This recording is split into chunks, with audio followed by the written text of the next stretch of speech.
Добар ден, Милена, благодарам. Добар ден и до нашите почитувани гледачи. Да ја почнуваме денешната нова визита. Веќе добро знаат сите последна во оваа работна седмица од понеделник до четврток секојдневно со нашите гледачи, но и секојдневно со докторите што ни доаѓаат на визита за да ги споделиме токму со вас најдобрите совети во поглед на здравието, како да го зачуваме здравието, како да препознаеме симптоми на време и како сето тоа полесно да даде позитивен резултат. Денеска, почитувани гледачи, зборуваме за нетолеранција или интолеранција на храна. Може би за некого некој веќе слушнал, некој може би го има во своето обкружување, за некого може би и нова тема, меѓутоа затоа убаво ќе биде да не слушате и да не гледате внимателно за да ги слушнете сите оние важни препораки што докторката која денеска ни доаѓа на визита ќе ги упати токму до вас. Останете со нас, со визита почнуваме веднаш.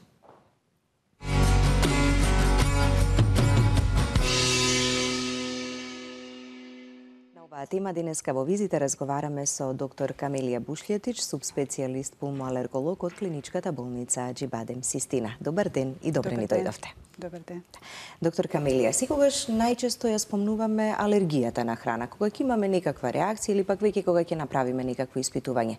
Нетолеранција или интолеранција на храна? За многумина е непознат термин или пак веќе се почесто се зборува и за тоа? Па, се почесто се зборува и некако интолерантноста на храна доаѓа на исто ниво како разговорите што се за алергијата и популарноста, да кажам, на алергијата во последните години. Разликата и она што треба е баш добро што би има оваква една емисија, заради тоа што треба да се информира широката јавност, да им се каже на луѓето да кога нешто им се случува, кога консумираат храна, да знаат или да се обратат одма кон соодветен лекар за да може да им се помогне. Проблемот е што интолерантноста на храна дава симптоми исто како алергијата на храна, а во основа се две сосема различни работи, бидејќи кога имате алергиска реакција на храна се вклучува одбранбениот систем на нашиот организам, додека пак кога е интолерантност на храна, тогаш не се вклучува воопште одбранбениот систем на нашиот организам. Но кога ќе ги гледате манифестациите на едната и другата состојба, они изгледаат надворешно исто. Така. Слични, а сепак многу различни, така, и затоа треба и да се разграничат, така, и во поглед на симптомите и манифестирањето, па потоа и во диагностицирањето и начинот на терапија која што нели ќе треба да се примени. Што значи всушност нетолеранцијата на храна? Па самиот збор се кажува, значи не толерира. Едноставно вие сакате, вие сакате таа храна, а она не ве сака. Интересно е што симптомите кои што се за интолерантноста на храна се јавуваат на повеќе различни системи и некој пат може, и тоа многу често, да неколку системи со симптоматологија се јавуваат истовремено, што ствара една збрка и кај пациентот, но ствара и кај нас, иако сме, да кажам, повеќе запознаени со целата таа работа.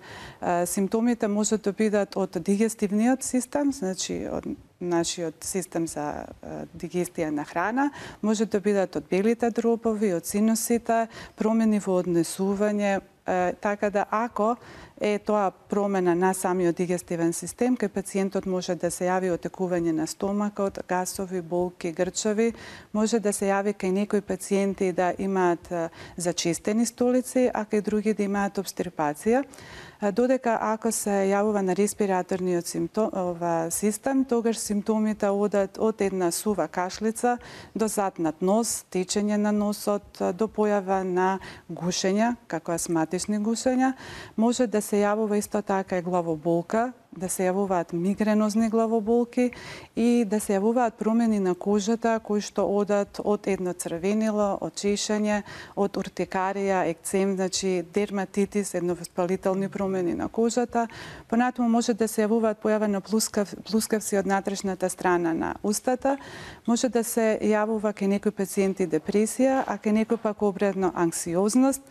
Пациентот да биде во еден хроничен замор и да не е свесен зошто е тоа така. Така. Чести симптоми, многу досадни симптоми, кои што постојано ги има, а не сме помислиле можеби дека тоа нешто потекнува од храната. Па Помислуваме на настинка, на грипови, на вируси, на гастрити, на други ред проблеми нели кои што и во дигестивниот систем се случуваат, а најмалку дека може би потекнува сето тоа од храната. Точно така. Проблемот е што во однос на алергијата на храна, значи кога имате алергија на храна, реакцијата на внесот на таа храна оди многу брзо. Значи веќе за пола сат, вие имате одговор алергиски на внесот на тој хранлив продукт. Кога се работи за интолерантноста на храна, овие реакции не се така акутни. Значи може да се јави од 30 минути после внесот на храна до 48 часа. И секако е многу тешко да се направи поврзување на почетокот дека тоа што ни се случува е всушност условено од внес на некој хранлив продукт. И затоа и проблемот е во диагностиката, заради тоа што можем да кажам интолерантноста е еден од најдобрите глумци меѓу болестите. Значи ги глумат сите останати состојби кои што се поврзани со сосема други заболувања и таа одложена реакција која што може да настане и многу бавно, значи не мора да биде драматична и нема да биде драматична како што е тоа со алергиските манифестации на храната, значи долго време треба ќе помине додека се освестиме дека тоа е нешто што е врзано со храна. Така, го нарушува квалитетот на животот, но може ли нешто дополнително како проблем да предизвика? Може многу да направи, заради тоа што еве самата ова одложена диагноза може да доведе да вие долго време имате диареја една, например, која што ќе ви направи дехидратација, промена на електролитите, значи еден електролитен дисбаланс. Зависно за каква интолерантност се работи, може да дојде до остеопороза заради намален внес на калциум, проблем со витамин D, значи намалување на внесот на железо, па појава на анемија, значи многу други заболувања, а особено што е многу страшно е тоа што доведува до едно отуѓување на човекот од неговиот секојдневен живот и комплетно нарушен квалитет на живот. Така. Значи кога ќе се појави ваков симптом, некој кој што може би и долготрајно го има, еве, упатуваме совет и препорака што може да направат и каде да се обратат за да го проверат и тоа нешто, так. нели дали може би потекнува од храната. Секако треба да се обратат кај пулмолог, меѓутоа кој што се занимава со алергологија, бидејќи ние, иако сме, значи, као субспецијалност пулмологија, не секој од нас се занимава подеднакво со секој дел од она што го работи. И за да дојде до таква, значи, до такво упатување, потребно е да сега објаснам на што се може да се случи ова интолерантност. Значи, тука се интолерантноста кон млекото и млечните продукти, имате интолерантност кон глутенот, кој што освен во пченицата се наоѓа и во ржот, и во јачменот, и во овесот.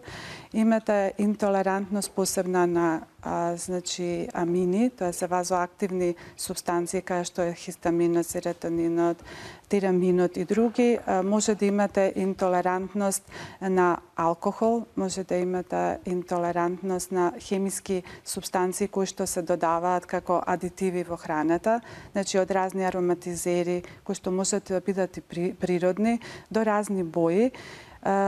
И овој диапазон уопште на продукти е огромен. Битно е, например, посебно е интересна таа интолерантност на хистамин. Хистаминот е една материја која што хемикалија се ослободува при секоја алерголошка реакција која од прв тип и многу од хранливите продукти кои што ние секојдневно ги консумираме во себе содржат хистамин.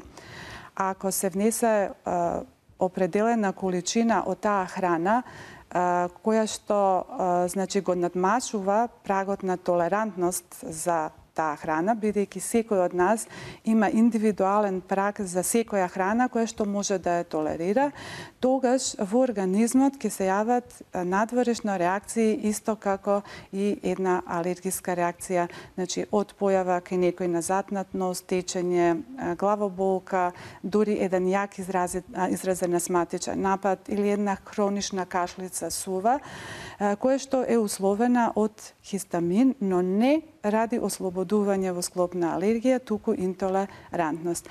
Причината за ова е што кај различни особи имаме различно количество на ензими кои што учествуваат во разградувањето на хистаминот. И ако вие внесете определена количина на храна која во себе содржи хистамин, која ќе надмашува капацитетот на ензимите 2 кои го разложуваат хистаминот, тогаш тој предизвикува реакција која што е многу слична на една алергија. И тоа неретко се случува.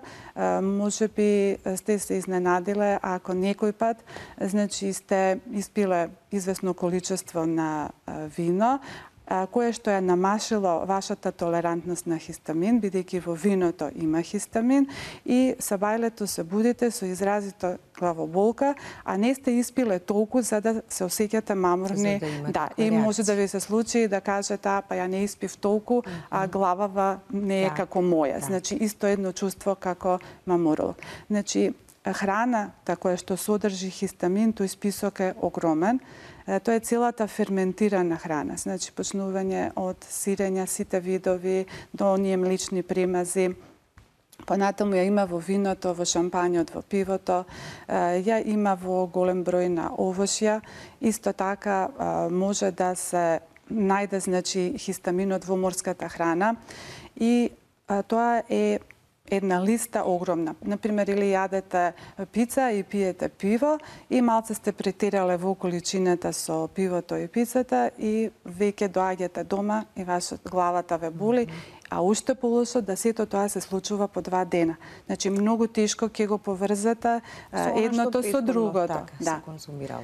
Значи, уопште начинот на настанувањето на интолерантноста е другачи од алергијата. Еве, еден е ензимски недостаток. Недостатокот на ензимот кој што го ја разложува значи во млекото, лактозата, значи тоа е лактаза ензим, доведува да значи неразложената лактаза, значи млечните продукти недоволно се разградуваат во стомакот и нашите бактерии кои што живеат во нашата цревна флора ги разградуваат и се ослободуваат гасови и пациентот може да има освен гасови отечен стомак, болни грчави и да предизвика една диареја. Понатаму причина може да биде мала абсорбцијата, значи лошо повлекување, ресорбција на овие материи во циркулацијата, како што е, например, случајот со фруктоза. Значи, сите овошја имаат фруктоза и кога ќе изедеме овошја, значи може да, ради мала абсорбција кај некои луѓе, да таа остане фруктоза во цревата, повторно се разложува, се ослободуваат гасови, пациентот има грчеви и диареја. Друга причина е за алкохолот, е многу интересно, ензимот дехидратаза, кај некои луѓе може да е во многу мала количина и ако испиете мало количество на алкохол, може одма да се јави значи едно црвенило по кожата, чешање, значи а да не е свесен зошто, например, тоа му се случува. Или истото вино или истото тип на алкохол што го приел пред, например, 5-6 дена, да сега кај пациентот доведе до реакција, затоа што може би била различна количината на алкохол. Тука спаѓаат и глутенските, тие така имаме сега, ради една друга болест, значи поголемо познавање, ради целијакијата. Но целијакијата не е интолерантност на храна, тоа е посебно автоимуно заболување, многу сериозно, каде што е едно единствено автоимуно заболување за кој што ние ја знаеме точно причината, а тоа е глутенот од житариците. Така, да. Да ги слушнеме и нашите гледачи и нивните прашања, па продолжуваме и со разговорот. Добар ден, повелете. Добар ден. Добар ден, ве слушаме. Се јавувам од Куманово, мајка сум на 10-годишно дете. Ние од бебе сме први ексем, појавено кај детето, и од тогаш станавам со постојани и чести уртикари. Тие уртикари не можеме да ги повржеме со ништо, со никакво јадење, например, а имаме неколку наврати правено испитувања, алерголошки испитувања, и сите алерголошки испитувања на храна, нутритивни, се негативни. Сега, тие уртикари продолжуваат. Ние сме под постојана заштита со аериус, но детето повторно ни прави уртикарија. И како би можеле да испитаме дали е тоа интолеранција на храна? А на клиника си имаме лечено од бебе. 2 години имаме одено на пулмологија, потоа имаме одено на имунологија, на кожни испитувања правени, потоа заразни испитувања, сите, буквално се што може да се направи, имаме испитано. А кај детето се уште се јавуваат уртикари. Прашањето е како може да испитаме интолеранција на храна кај него и како да го имуниот систем кај него поправиме. Ви благодариме. Точно и проблемот за интолерантноста поголем во дијагнозата во однос на алергиските заболувања, бидејќи не постои хематолошки тест кој што научно е оправдан и во моментот даден како меродавна мерка да врз основа на еден хематолошки тест ние кажеме дали пациентот е интолерантен или не. Ако детето на господјата имаат направено алерголошки тестови и се исклучува, тоа е еден од начините прв кој што се превзема во сите оние мерки за да се дојде до финалната дијагноза на интолерантност. Значи, прво треба да има клиника. Сигурно тоа дете, еве тие уртикари и екцеми, се присутни, значи една кожна манифестација. Ако ги направила сите исследувања, оние што не се достапни, дали преку крв или кожни, кај помали деца обично од крвта се земаат анализи, се испитуваат специфични IgE антитела, кои што се за алергиска манифестација, и ако тие биле негативни, се прави после испитување на тотален IgE. Ако и тоталниот IgE, значи е во граница на нормала, тогаш се исклучува дека се работи за алергија од прв тип. Наредното што се превзема, значи постојат тие тестови хематолошки за интолерантност на храна, кои што мерат специфични друг тип на антитела, тоа се IgE4, кои што антитела многу погрешно се мисли дека фактички кога ќе ги видиме нив, тоа значи дека е интолерантност на храна. Наодот на IgE4 антитела за дадени хранливи продукти покажува дека во исхраната на испитаникот почесто и во поголема количина биле внесувани тие продукти или напротив може да биде знак дека една интолерантна особа со тек на време станала толерантна. Тоа е обично кај децата, например ако детето имало алергија на јајца во раната дечја возраст, ако после неколку години се земе IgE4, а детето веќе може да јаде јајца, е показател наодот на овие антитела на една толерантност. Дијагнозата е затоа проблематична, затоа што не постои идеален хематолошки тест и она што господјата треба да направи, се прават абстиненционални диети, односно елиминациона диета, за да дојдеме до она што реално значи кај детето или кај возрастниот предизвикува интолерантност. Кога се работи за мало дете, како што е дека тоа е веќе попроблематично, бидејќи бара една трпеливост и ригорозност значи во исхраната. Се прави исклучување на сега детето не прима алкохол и кафе сигурно, треба да се исклучат трите основни значи групи, а тоа е да не внесува јајца, да не внесува млеко и млечни производи и да не внесува житарици, оние кои што содржат глутен. И да се стави на една диета во која што ќе има компир, ориз, мисиркино месо. За децата, пошто во таа возраст се почести алергиските реакции, но интолерантноста и кон риба, да не се внесува.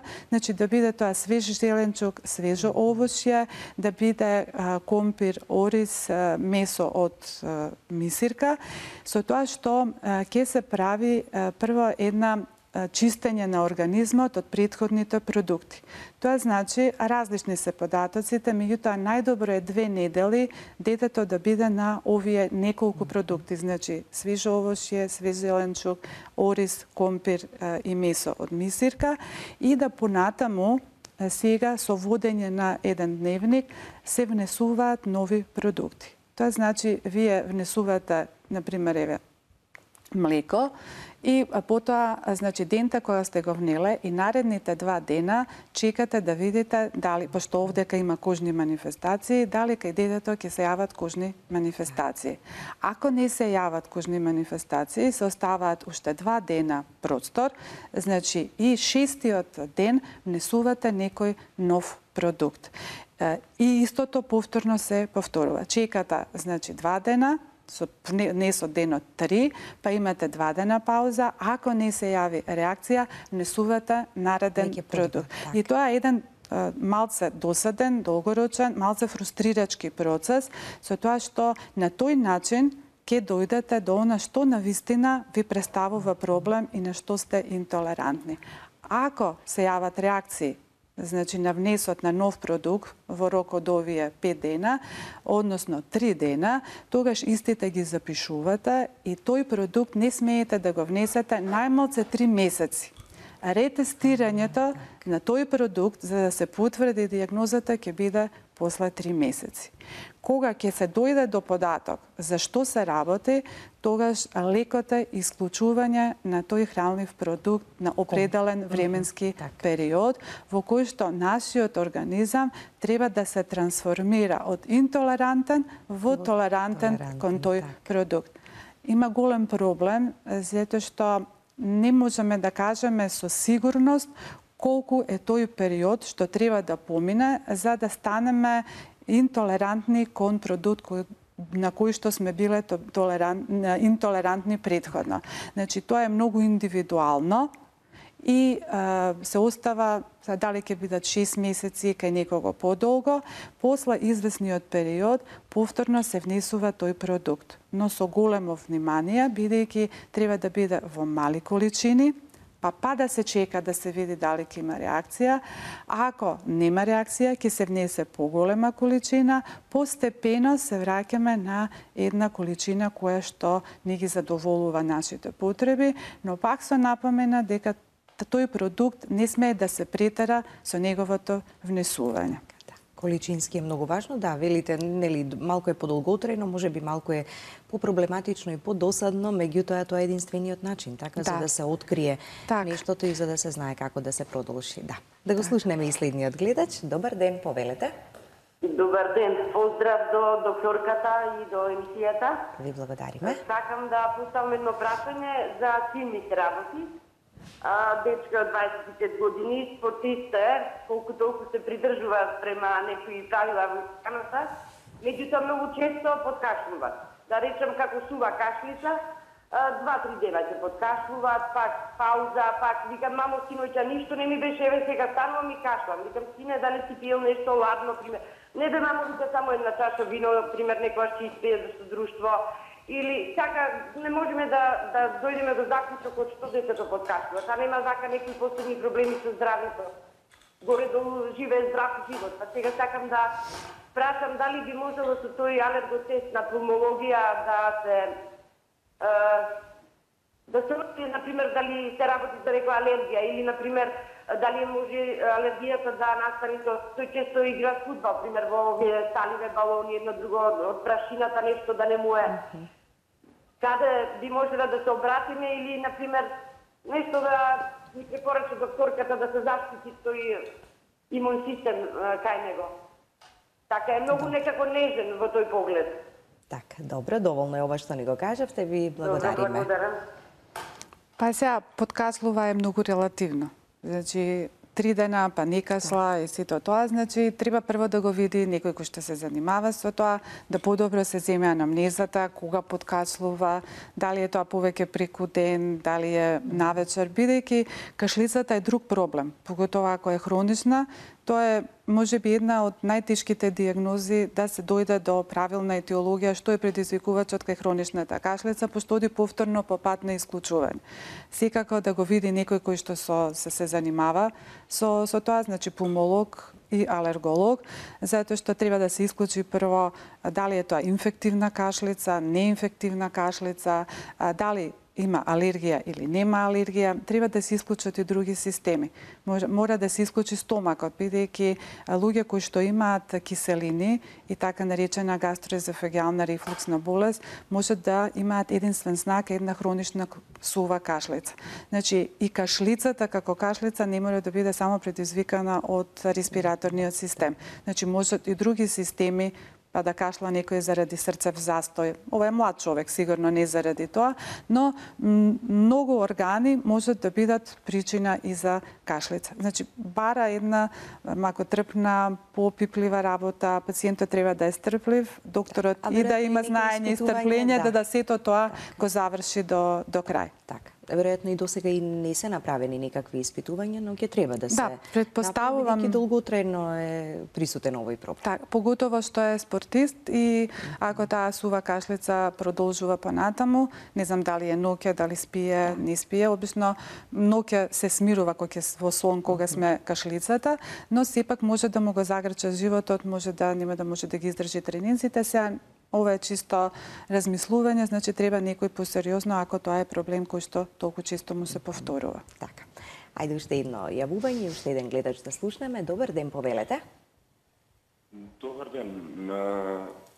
Пред се поздрав во вашата емисија и вашиот гостин за денеска. Благодариме.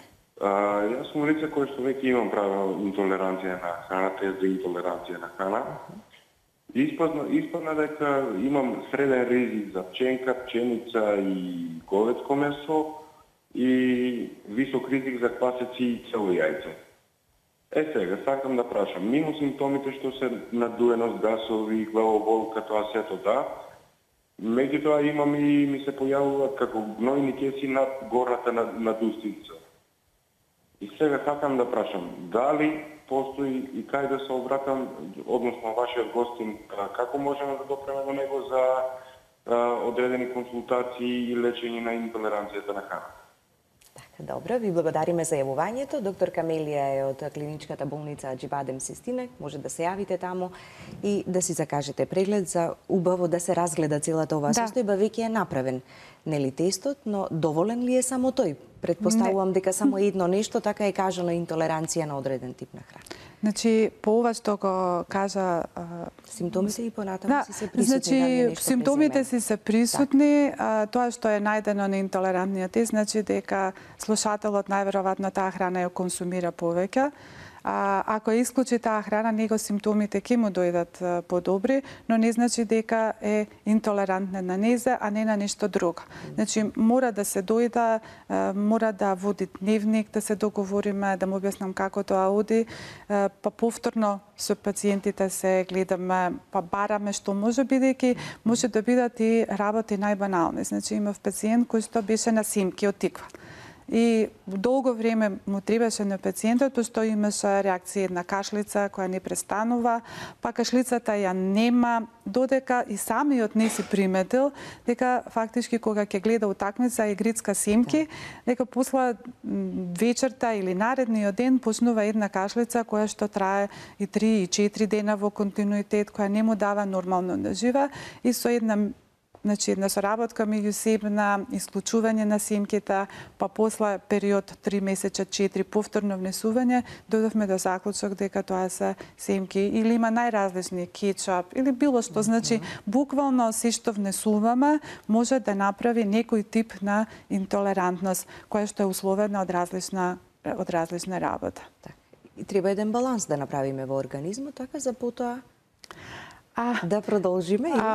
Значи, многу често кога збориме за храната, јас сум од оние поборници кои што не сметаат дека храната, како некој што викаат, е само едно гориво на организмот, нели, за да ни ги задоволи енергетските потреби, за да ние функционираме нормално. Знам да се нашалам и да кажам да ако мојот организам за мене е Rolls-Royce, а е, како и вашиот и на секого, тогаш дали во нашиот Rolls-Royce ќе ставиме ефтин бензин и лош бензин? Не, значи ќе ставиме нешто што е квалитетно, одмерено, здраво под наводници, онолку колку што може да биде.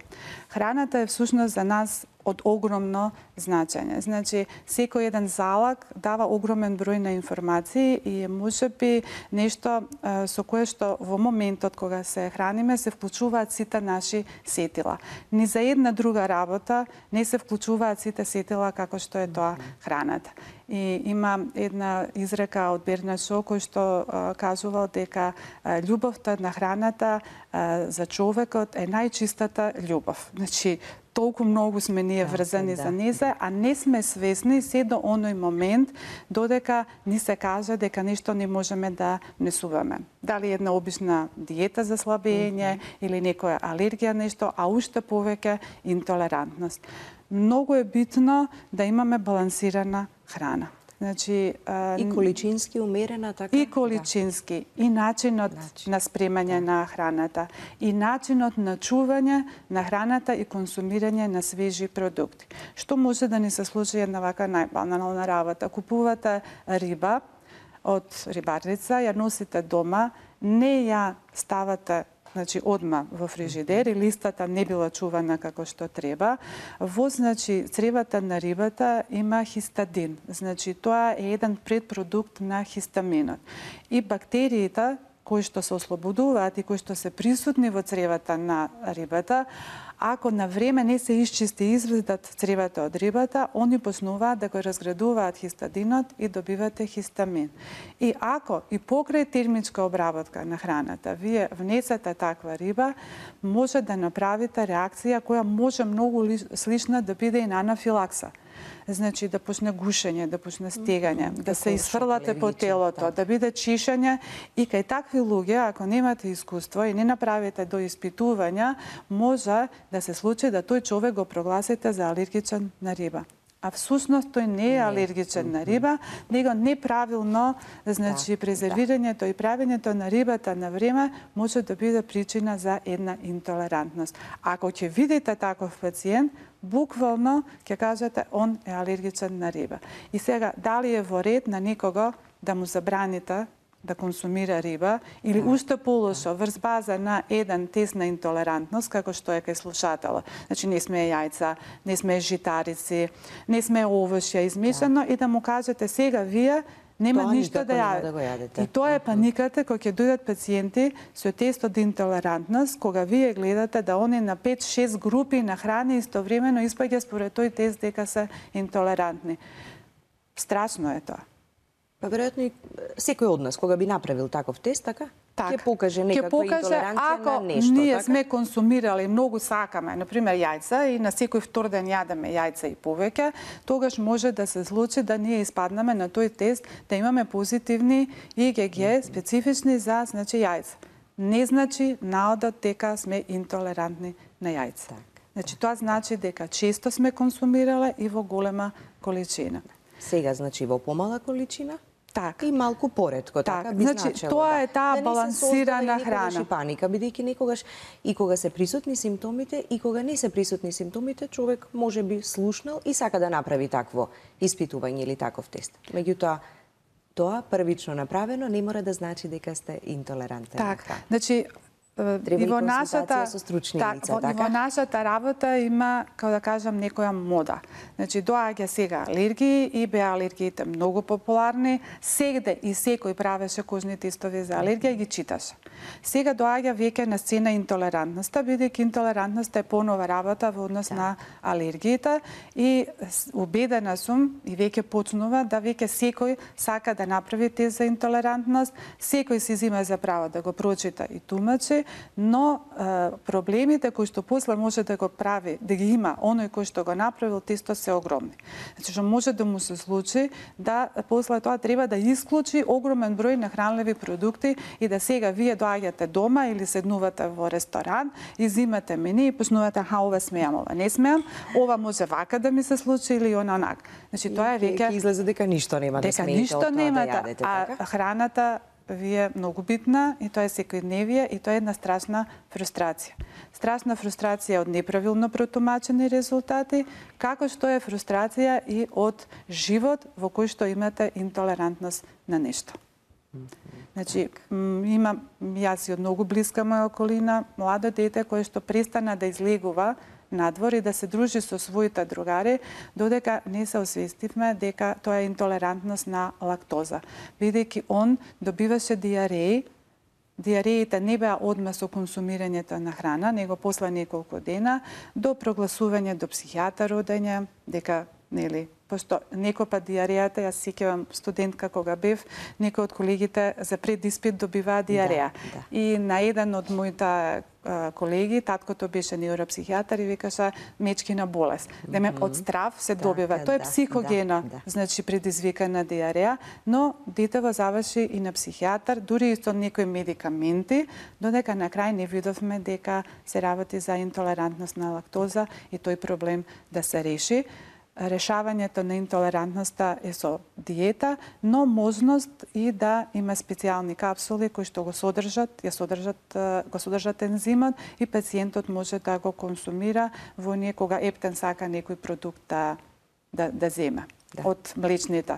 Со тоа што лактозата е повеќе интолерантност кон млекото, а помалце кон млечните продукти, бидејќи со ферментирањето, значи дали е тоа за сирење или една павлака или значи кашкавал, нивото на лактозата се намалува. И ако се внесува умерено млечен производ и не често, не секој ден, тогаш можат и луѓе кои што се интолерантни на лактоза да внесуваат и обработени млечни производи. Дали е најчеста ова интолеранција на лактоза? Не можам да зборам за најчеста и ова, бидејќи и интолеранциите, они се и во генетски оптеретените фамилии присутни и во негенетски спомнувана можеби, така? Па затоа што сигурно дека повеќе внесуваме млеко и млечни производи отколку што пиеме вино. Значи многу почест ние еден од основните хранителни продукти, но последнива, значи, оние 20-30 години, од кога се сменија ставовите за здрава храна и нели здраво да се храниме житарици и се, многу почна и овие глутенски интолеранци. Многу сакам да напоменам, бидејќи едно е целијака, значи тоа е автоимуно заболување предизвикано од глутен, а друго е интолерантност на глутен. Што е многу интересно, бидејќи дури во 2013 година се во јавноста научна, значи нашата алерголошка, излезе дека има луѓе кои што се интолерантни на глутен, а немаат целијачна болест. И тоа се вика нецелијачна глутенска интолерантност. Манифестацијата е многу слична како целијаката, но оние оштетувања кои што ги имаат на тенкото црево, луѓето кои што имаат целијачна болест, ги немаат овие кои што имаат само интолерантност на глутен. И бидејќи нашиот нов начин на изграна, тие нови диети кои што нели житариците ги ставаат на прво место, покрај свежото овошје и зеленчук, направија да е она толку многу честа. Присутна и во огромен број. Ако за алергијата на храна се смета дека у светскава популација тоа е 1-2%, што и тоа под прашалник, можеби и повеќе, интолерантноста се смета дека е 10 пати почеста. Бидејќи ние многу сме оптеретени со тоа здраво, нели да храниме, и житариците ни дојдоа во ова, повеќе ги внесуваме и секојдневно и многу често може да се случи да таа фактички здрава храна ни направи и на свој начин проблем. Дури имаме проблеми да имаме и зависници од здрава храна. И кога зборуваме за интолерантноста и кога треба да третираме пациент со интолерантност, треба да кажам дека кога се симнуваат од исхрана од која што се исврлаат овие работи на кои што се интолерантни, почнува да паѓа прагот за интолерантност кон таа храна. Што значи, ако во тој период вие, например, не сте внесувале јајца 3 недели или 5 недели и мало количество на јајца сега внесете, многу мало може повторно да ви ги врати реакциите на интолерантност. И затоа треба многу да се внимава комплетно диетата да биде чиста од оние продукти и групи на продукти на кои што сме ние интолерантни. И уште една работа, што кај некои продукти, еве како што се здравата храна, чоколадото, алкохолот, има период на една абстиненционална криза, бидејќи се исто работи кон кои што ние ствараме некоја зависност. Значи, поготово жените сме многу врзани нели за чоколадото, може да ни се случи ако исфрлиме од исхрана чоколада да мала количина после ако сакаме да сгрешиме, нели, не фати криза, да направи проблем повторно, а и ако не го внесеме, да добиеме симптоми исто како интолерантност заради абстиненционалната криза. Затоа што не сме го внесувале, да. Интересни работи слушнавме денеска во рамките на визита. Добро е сето ова да се знае, за да знаеме кога и како и каде да побараме стручна помош, да ги слушнеме повторно гледачите и нивните прашања. Добар ден, повелете. Добар ден, поздрав до докторката и водителката. Ви благодарам. Вака, јас имам едно прашање. Сите лекари што се присутни во визита програмата, нели? Сите лекари се добри посовети даваат, сите полки ги даваат, но мене едно не ми е јасно. Зошто ние пациентите кои идеме кај лекар на преглед, на контрол, на снимање, на било што, никој пат не се однесуваат вака, немаат образложение да ти објаснат за која болест се работи, што треба да правиш со таа болест, каква диета треба да правиш, туку треба секој пат под прашање да го прашаш и тоа дрско ќе ти одговори, ќе ти рече имате напишано. Зошто е вака ме интересира? А уствари ништо, јас сум отидена на полука да ми дадат. А еве, свака час и им честитам на сите лекари што биле присутни. Целата емисија ви ја пратам, толку добро објаснуваат, значи да не получат све. А мене само тоа ме интересира. Секој пат сум разочарана кога ќе идам јас на лекар. Секој пат. Сум шекерашто. Пријатно. Така, ви благодариме за јавувањето, така, едно своје искуство или еден свој коментар. Ова е многу убаво прашање и никој друг треба да се запраша за тоа. Ние сме лекарите исто луѓе како сите други, за да може да обратите внимание на пациент. Јас сум сега веќе од државна институција, веќе 2,5 години во приватна. Моето време е многу по на располагање на пациентот отколку кога што сум била во државна институција. Не сакам никого да го бранам или да го окривувам. Меѓутоа, ако надвор ве чекаат 20 пациенти пред врата и вие сте лимитирани со некое време во кое што можете да го видите пациентот, а од друга страна, никој не го поштува вашето време, нити пак пациентот го поштува своето време кое што му е дадено на располагање, тогаш настанува проблем, настанува нервоза и затоа се можеби односите такви што не е за оправдување, бидејќи сепак и ние треба во тој дел да учествуваме повеќе за да сето тоа се смени. Значи треба да има слух од три страни. Од наша, од на пациент и од оној кој што ни е нас предпоставен, за да можат овие работи да се решат. Не се слагам дека сите лекари се исти, затоа што како не би требало, има и вакви и такви, но едно од објаснувањата кои што можам да ги дадаме е преоптеретеноста со бројот на пациенти кои што сега јас сум во приватно, не можам да дискутирам, но неодамна сум излезена од државно, е проблем затоа што стварно доволно е да се облече и соблече некој и да помине време и да немате време, плюс заради и големата администрација која што ни е наметнена од новите системи на работа. Сето оно што првично мора да се внесе како податок, нели, па потоа не е само огромна е администрацијата и вие стално значи коментираме, значи седиш и го гледаш компјутерот и на пациентот му викаш кажи. Значи додека беше да се свртите према него, да го чуете, некој пат емпатијата према пациентот е побитна и да го изслушате отколку било што после како терапија да му го дадете. Значи за се си треба време, си треба простор за да може доволно внимание да се посвети на тој кој што дошол и бара помош. Но еве и ние преку визите и сите останати нели емисии кои што ја третираат медицината, упатуваме совети, едукација и велиме секогаш нели да го подигнеме малку и нивото на здравствена култура и свест кај граѓаните, малку повеќе да мислиме на сопственото здравје. Добар ден и за следниот гледач, повелете. Добар ден. Ве слушаме. Сакам едно прашање до докторката и до водителката. Јас сум жена повозрасна, ама многу имам напон на тревата и диареја. Млеко пресно уопште не можам да поднесувам, ама кисело и павлака не толерирам некако, можам па некако да го примам. А пресното млеко уопште не можам. И сега не знам како и со друга храна, дали смеам со преработените сирење, кашкавал или такви работи. Доволни ли се овие информации? Ова е одлично Добро. прашање. Значи, за интолерантност на храна нема старост. Значи, таа е присутна и кај деца, и кај возрастна популација.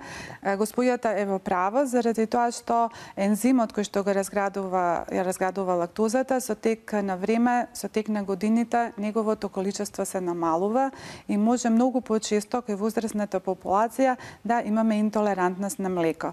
Ако има диареја и има надуеност на стомакот и проблеми, млекото треба да го тргне од исхраната најмалце 3 месеци.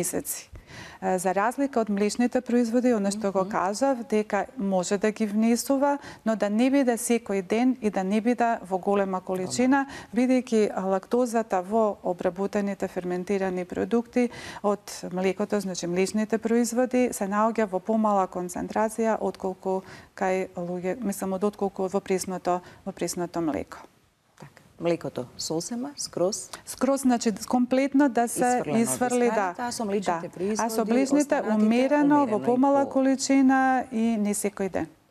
И после тој период ќе се види, нели, каква реакција има? Да, најмалце 3 месеци мора да биде. Јас не можам да кажам точно колку треба да биде исклучено од исхраната, бидејќи е тоа индивидуално, а кај некој, на жалост, може таа интолерантност за млекото да остане за секогаш.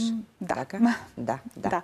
Затоа, после извесен период, дали 3-6 и ова, повторно, значи гледачката треба да внесе мало количество на млеко, ако не се јави во рок од 48 часа по внесувањето реакција, не истата недела, наредната, да внесе поголема количина од млеко и по полека да види што ќе се случува ако повторно го внесе млекото во исхраната. Ако и се повторат пак истите работи, тогаш треба да го исклучи. Да. А во текот на бременоста трудниците млеко треба да пијат и пијат. Во количина која што нели е препорачена и од лекарите и она што тие нели го чувствуваат како потреба. Се случува ли да Па, имаше многу интересен случај, пациентка која што имаше сува кашлица за време на бременост и нели прво што се помислува и стравата да не е нешто инфективно, тоа се исклучи, па беше проблем за алергијата, иако е многу проблем со трудниците, бидејќи алерголошките тестови не се прават за време на бременост. Значи, тоа е нешто што не го работиме. И на крај направивме еден тест за интолерантност. Во меѓу другите работи испадна, значи, и дека е лактозата, млекото, но не рековме одма дека, нели, она сосема и ова, него ја ставивме, бидејќи тоа беше како еден почетен дел од кој што би тргнале и ја замолив да исклучи на извесен период млеко, не млечни производи, него млеко и испадна дека кашлицата се повлеча и на тој начин се беше дека таа